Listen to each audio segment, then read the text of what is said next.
ನೋಡಿ ಸ್ನೇಹಿತರೆ, ಇದೊಂದು ಬ್ಲಾಕ್ ಆಗಿಬಿಟ್ಟಿದೆ. ಇದನ್ನು ನಮ್ಮ ಹುಡುಗ ರೆಡಿ ಮಾಡ್ತಾ ಎತ್ತಿ ಯಾವ ಥರ ಬರುತ್ತೆ ಅಂತಂದರೆ, ಮೇಲೆ ಸಿಮೆಂಟ್ ಹಾಕಿ ಒಳಗಡೆ ಪೈಪ್ ಒಳಗಡೆ ಬ್ಲಾಕ್ ಆಗಿಬಿಟ್ಟಿರುತ್ತೆ. ನಿಮ್ಮ ಟ್ರೈ ಮಾಡಿದ್ರೂ ಹೋಗ್ತಾ ಇಲ್ಲ. ಅದರಿಂದ ನಿಮಗೆ ಇದನ್ನು ತೋರಿಸ್ತಾ ಇದ್ದೀವಿ ವಿಡಿಯೋದಲ್ಲಿ.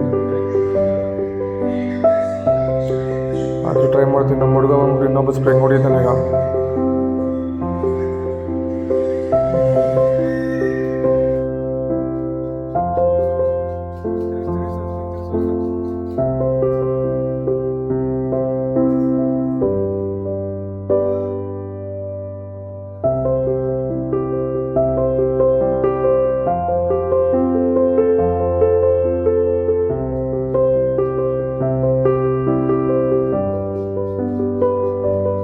ಸ್ನೇಹಿತರೆ, ಇದನ್ನ ಸ್ಪ್ರಿಂಗ್ ಹೊಡಿದ್ರೆ ಈ ಥರ ಸರಿಗೆ ಹೋಗುತ್ತೆ ಹೊರಗಡೆಗೆ. ಸ್ಪೀಡಾಗಿ ಹೊಡಿತಾರೆ. ಸ್ಪೀಡಾಗಿ ಹೊಡೆದ್ರೆ ಪಕ್ಕ ಅದು ಹೋಗುತ್ತೆ. ಟ್ರೈ ಮಾಡ್ತಿದ್ದಾರೆ. ನೀವು ಎಲ್ಲರ ಈ ಥರ ಮಾಡಿದರೆ ಕಮೆಂಟ್ ಮಾಡಿ ಫ್ರೆಂಡ್ಸ್.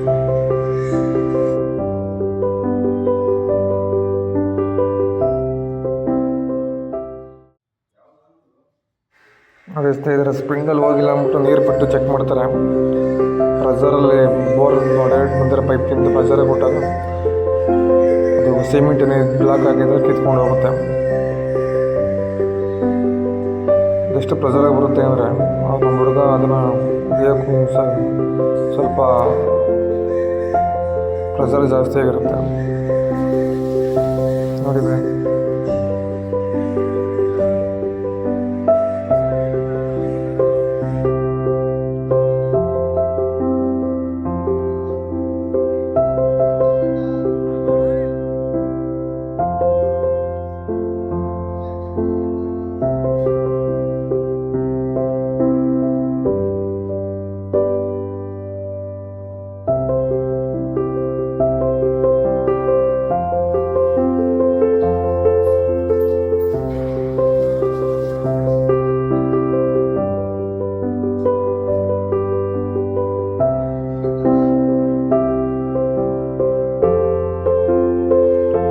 ನೀರು ಹಾಕಿ ಟ್ರೈ ಮಾಡಿದ್ದಾರೆ.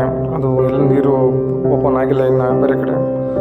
ಒಂದು 24 hours ಇಲ್ಲ ಒಂದು 6 hours ಆದಮೇಲೆ ಎಲ್ಲರ ನೀರು ಬ್ಲಾಕ್ ಆಗಿದ್ರೆ ನೀರು ಓಪನ್ ಆಗುತ್ತೆ. ಅದನ್ನು ಆಮೇಲೆ ಚೆಕ್ ಮಾಡಿಬಿಟ್ಟು ಓಕೆ ಮಾಡ್ತಾರೆ.